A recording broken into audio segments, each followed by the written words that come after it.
اور فاروق اعظم اہل بیت سے بے انتہا محبت کرتے۔ واقعات میں آیا کہ ایک مرتبہ آپ سے ملنے آپ کی بیٹی عبداللہ ابن عمر آئے، اجازت نہیں ملی اندر آنے کی۔ امام حسن آ گئے، انہوں نے کہا کہ آپ باہر کیوں کھڑے؟ کہا کہ ابا جان نے کہا باہر کھڑو، تو انہوں نے کہا کہ ٹھیک ہے، جب آپ اندر نہیں جا سکتے تو میں کیوں جاؤں ڈسٹرب کرنے، ظہر کی نماز میں مل لیتا ہوں۔ فاروق اعظم باہر نکل کر پوچھتے اور کوئی آئے تھے ملنے؟ تو کہا کہ امام حسن آئے تھے۔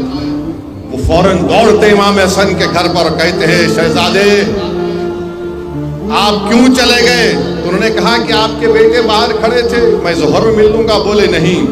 فاروق اعظم اپنی امامے کو اتار کر کہتے ہیں شہزادے یہ تمہارے نانا کا صدقہ ہے، یہ تمہارے نانا کا صدقہ ہے، ورنہ میں تو اونٹ اور بکریوں کو چراتا تھا۔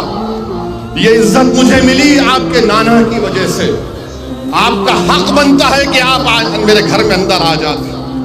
میرے بھائی یہ فاروق اعظم ہے۔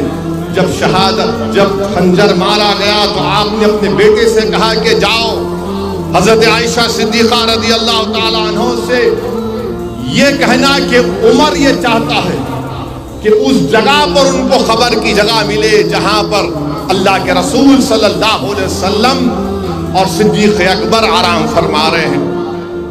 امیر المومنین نہیں کہنا کیونکہ میں اب اس دنیا سے جانے والا ہوں، ان پر دباؤ مت ڈالنا۔ بی بی عائشہ صدیقہ پر صرف کہنا اگر وہ راضی ہو گئی۔